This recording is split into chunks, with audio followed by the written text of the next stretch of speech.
खम ब्रह्म।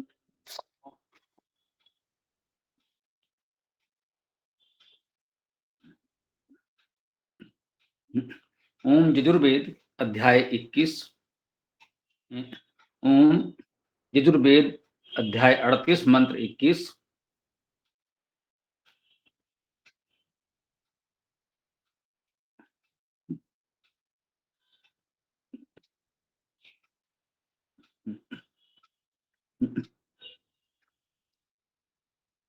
ओम घर्म एतत् ते पुरीशम तेन बरधस्सु च आचप्यायस्व वर्धिषीमहि च वयम आचाप्यासिषीमहि।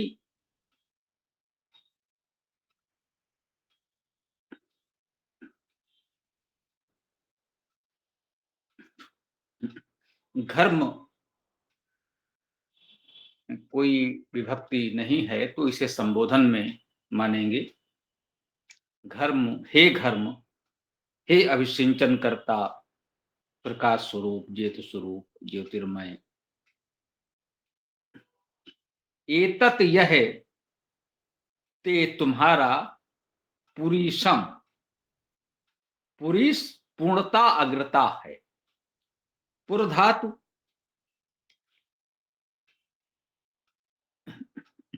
आगे जाना, अग्रसर होना, और परिपूर्ण धातु है पूर्ण करना, पालन करना, प्रीति करना। पुरीशम ये तुम्हारी पूर्णता है, ये तुम्हारा प्रीति पालन रक्षण है। तेन वर्धस्व उससे बढ़ाओ, अपनी पूर्णता, अपने पालन रक्षण, अपनी प्रीति से हमको बढ़ाओ। चा आचाप्यायस्सु, तेन वर्धस्सु उससे बढ़ाओ, चा और आ उपसर्ग सम्यक समन्ता, चा प्यायस्सु, प्यायस्सु में भी ये प्याय धातु है, इसका अर्थ भी बढ़ना है। वर्धस्व वृद्धि करो, करो, प्यायस्व बढ़ो, बढ़ाओ। वृद्धि करना और ये बढ़ना बढ़ाना जो कहा जा रहा है, इस वृद्धि और इस बढ़ने में कुछ तो अंतर होगा। दो पद अलग अलग आ रहे हैं तो भाव यही लगता है इसमें कुछ तो अंतर होगा। यद्यपि बढ़ने की बात दो बार कही जा सकती है, इसमें ऐसा कुछ नहीं है कि नहीं ऐसा नहीं हो सकता। तो वृद्धि के स्वरूप अनेक प्रकार के होते हैं, तो इस प्रकार से कुछ अंतर हो सकता है। सामान्यता प्यायी वृद्धो धातु वो भी है, ये वृद्धि करना तो है ही, लेकिन ये प्याय धातु जो है बढ़ने के अर्थ में हम कह रहे हैं, इसमें सामान्यता स्थूल होना, बढ़ना, जिसे कह सकते हैं आकार बढ़ने से भाव अधिक होता है। स्थूलता आप समझते हैं, जिसे हम लोग कहते हैं मोटा होना। कोई व्यक्ति है, उसके शरीर का आकार बढ़ जाए, स्थूल हो जाए, बोले स्थूल काय है, स्थूल शरीर वाला है। तो ये स्थूलता जो है ये इस प्याय धातु में प्रमुखता से है, बढ़ने का अर्थ तो है ही। और वर्धस्व जो कह रहे हैं वो वृद्ध वर्धने धातु है, वो तो विविध प्रकार की वृद्धि है। उसमें विद्या की वृद्धि, विवेक, विचारशीलता, जीवन में प्रत्येक प्रकार की अभिवृद्धि, वो मूर्त हो या अमूर्त हो, कहा जा सकता है। धन वैभव की वृद्धि, वृद्धि में सब कुछ आता है, विद्या, बल, धन, वैभव, यश, कीर्ति। इस प्यायी वृद्धों में सामान्यता आकार की वृद्धि का भाव अधिक प्रमुख है। तो संभवतः यहाँ वर्धस्व और प्यायस्व दोनों कह करके बताया जा रहा है कि स्थूल और सूक्ष्म, साकार और निराकार भी चाहे तो शब्द कह लें, सभी प्रकार की वृद्धि।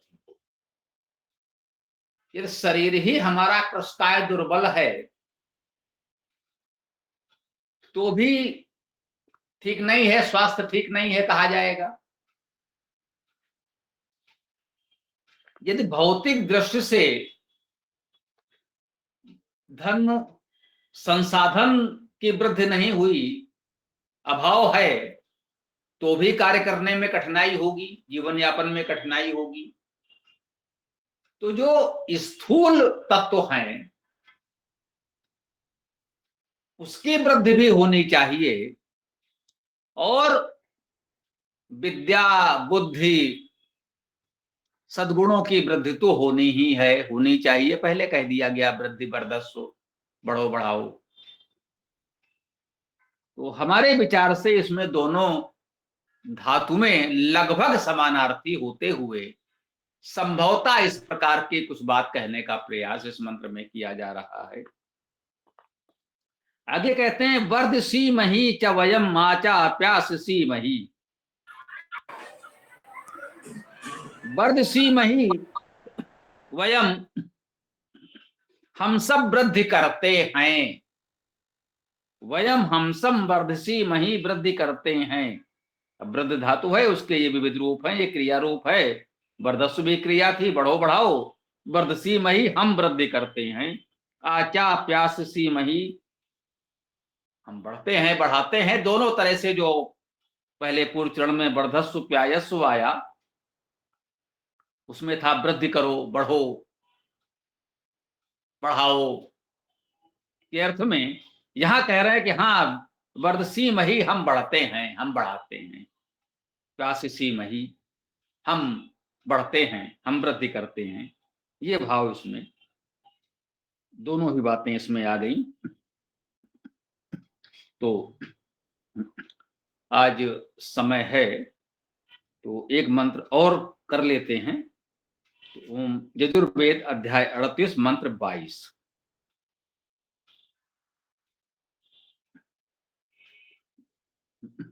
ओम अचिक्रदत् वृषा हरि महान मित्र न दर्शतः सम सूर्य उदधि निधि।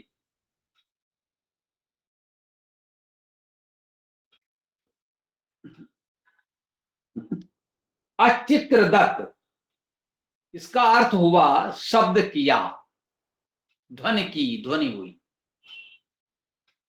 आ है क्रिया उपसर्ग है।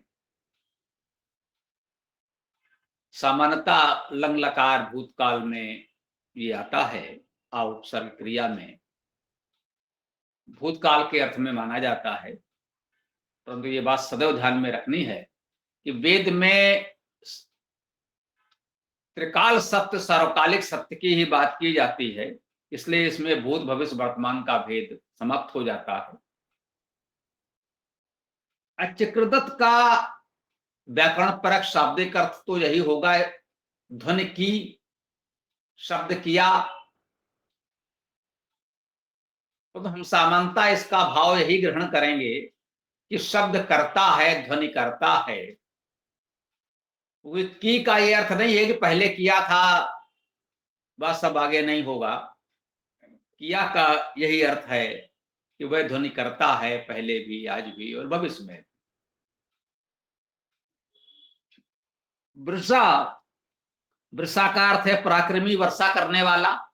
वृष धातु है, वर्षा करना, पराक्रम होना, दोनों। तो वृषा का अर्थ है पराक्रमी, वर्षा करने वाला। हरि ही, हरि यही तो इसमें मुख्य करता है। वर्षा करने वाला, पराक्रम करने वाला हरि अचिक्रदत्त शब्द करता है। हरि क्या है? हे धातु का अर्थ हरण करना। हरि अर्थात हरण करने वाला, जो हरण करता है वो हरि है। शाब्दिक अर्थ बिल्कुल यही है, बिल्कुल सत्य है। हरि अर्थात हरण करने वाला, जो हरण करे वो हरि है। हरि हम ईश्वर को कहते हैं। जो कुछ हरण कर ले उसे हरि कहेंगे, और हम ईश्वर को हरि कहते हैं। हमारी कोई वस्तु का कोई हरण कर ले जाए, हरण कर ले, हमारी कोई वस्तु कोई ले ले, तो उसे हम सम्मान से हरि कहेंगे, उसे हम अपहरण अपहरता भी कहते हैं। ध्यान दीजिएगा, वहां पर अप उपसर्ग लगाया गया। अप उपसर्ग इसी भाव में लगता है कि क्रिया तो वही है, परंतु उसका उद्देश्य मंतव्य निम्न है, नीच प्रकृति का है। तब कहते हैं अपहरण करना। अपहरण, अपहरता है, अपहरण करता है। हरि कह रहे हैं हरण करने वाला, सम्मान से कह रहे हैं, अच्छे भाव से कह रहे हैं। हे हरि कस न हरो भ्रम भारी, करें हे हरि, हे परमेश्वर, आप तो हरि हो, हरण करने वाले हो, हमारे भ्रमों का हरण कर लो। जो हमें भ्रम है, धर्म क्या है, सत्य क्या है, कैसे पूजा पाठ कर्मकांड करें न करें, जीवन में क्या उचित है अनुचित है, इन सभी भ्रमों का हरण कर लो। हे परमेश्वर, आप तो हरि हैं। हम हरि से प्रार्थना करते हैं कि हमारे भ्रमों का, हमारे दुखों का, हमारे संकटों का हरण कर लो। वह हमारे दुखों संकटों भ्रमों का हरण करता है, इसीलिए हम उसे हरि कहते हैं। परमेश्वर का एक गुणवाचक नाम हरि भी है। तो अच्युत वृषा हरि, उस वर्षा करने वाले पराक्रमी हरि अर्थात हरण करने वाले परमेश्वर ने अच्युत शब्द किया। उसने ये वेदवाणी हमें प्रदान की, ये शब्द हमें प्रदान किए, जिससे हमारे भ्रमों का हरण हो सके, हमारे अज्ञान का, दुखों का, कष्टों का हरण हो सके। उसने ये शब्द किया, वेदवाणी दी हमें, इसके स्वाध्याय से हम अपने भ्रम दूर कर सकते हैं और जीवन यापन के उचित मार्ग को जान सकते हैं, अपना सकते हैं।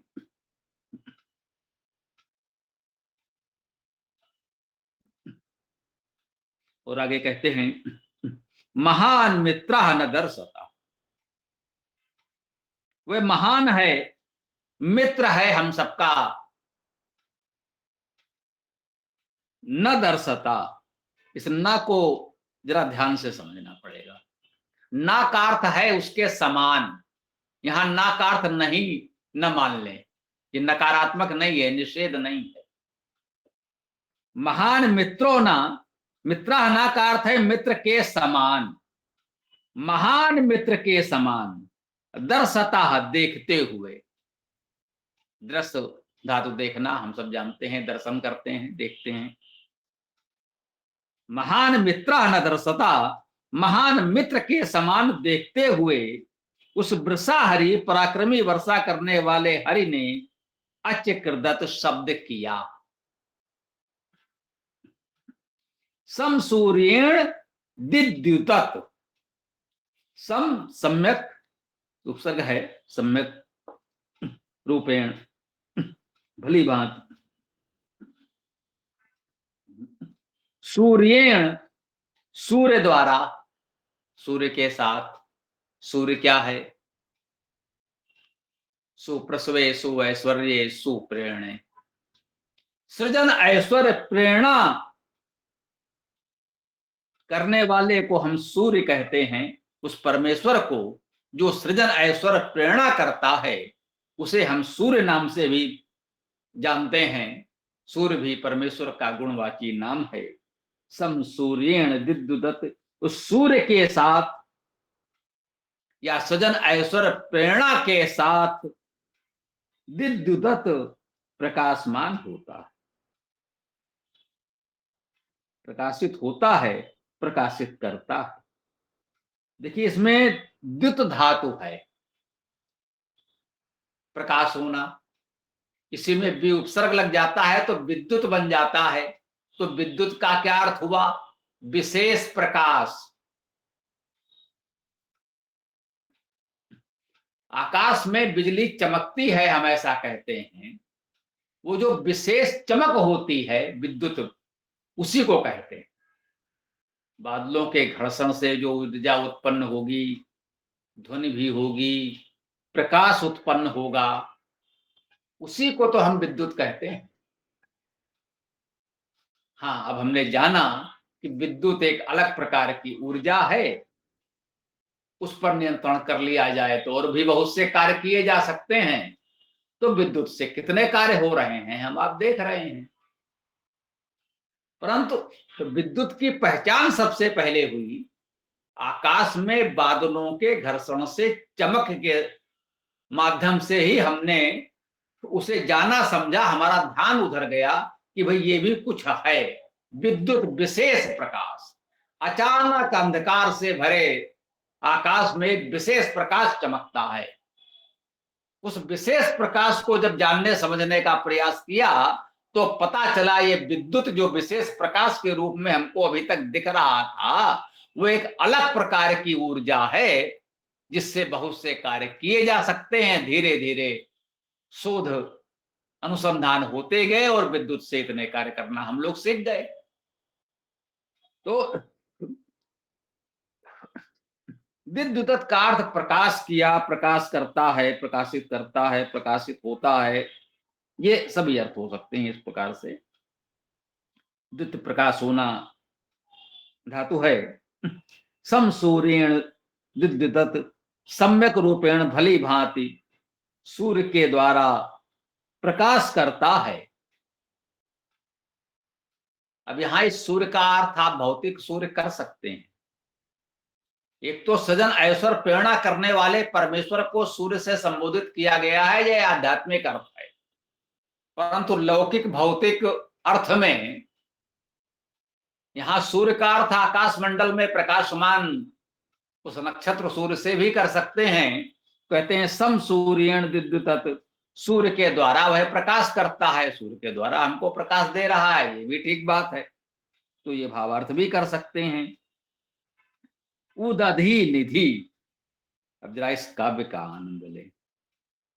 उदधि निधि, उदधि क्या है? उन्द क्लेदने धातु है, अर्थात उदि उन्द क्लेदने धातु जो है इसका अर्थ है गीला करना, सींचना, जल होना। तो उद उदक का अर्थ जल होता है, ऐसा हम सब सुनते जानते हैं। जल के पर्यायवाची में हमने उदक भी पढ़ा। वो कैसे होता है ये जान लें। ये उदी क्लेदने धातु है, उदी का अर्थ होता है उद और उन्द दोनों हो सकता है। तो उसी से उद या उदक बनता है। धी धातु धारण करने के अर्थ में है।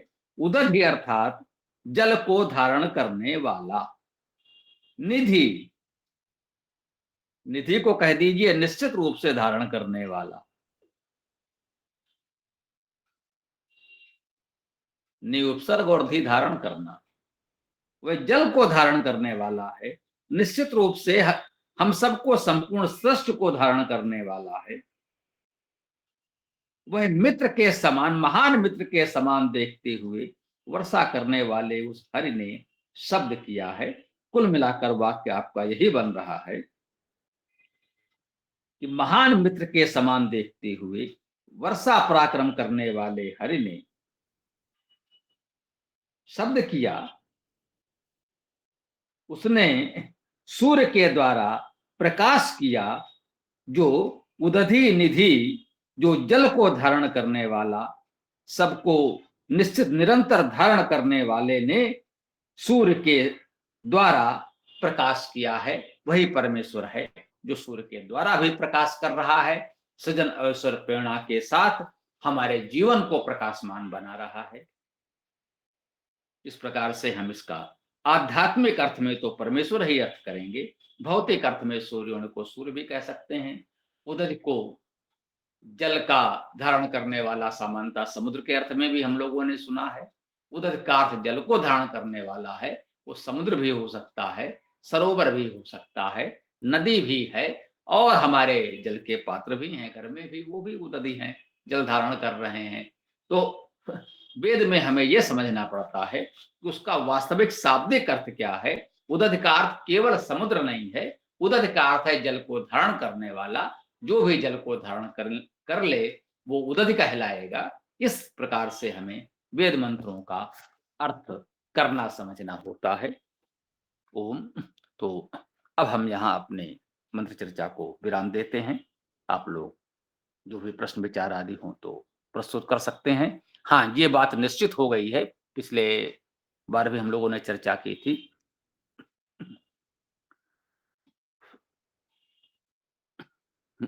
कि रविवार को प्रातः 11 बजे जो साप्ताहिक सत्र होता था उसको नियमित रूप से न करके अब उसे विराम दिया गया है। पहले हम लोग साप्ताहिक गोष्ठी, ये तो कह लीजिए कि बहुत ही सुदीर्घ काल से हम जहां भी रहे वो करते ही रहे, और इधर परिस्थितियों बस सब कुछ इस तरह से ऑनलाइन होने लगा और वो उतना नहीं रहा। तो प्रयास किया गया है कि ऑनलाइन कक्षा दैनिक चलती रहे और रविवार का समय स्थानीय लोगों के लिए रखा जाए जो व्यवहारिक रूप से आ सकते हैं। तो रविवारी गोष्ठी हमारी यथावत वो चलाई जाए, तो वो लगभग निश्चित हो गया है। तो आप लोगों का जो भी प्रश्न विचार आदि हो प्रस्तुत कर सकते हैं।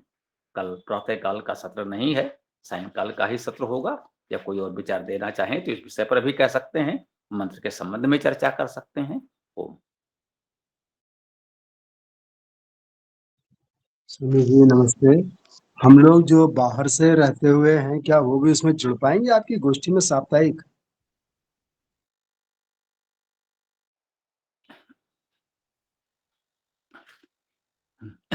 अभी वो जो है वो तो प्रत्यक्ष सामने बैठने वाली व्यवस्था चली आ रही है, वो हमारे बचपन से चली आ रही है, कह सकते हैं 5 दशक से चली आ रही है।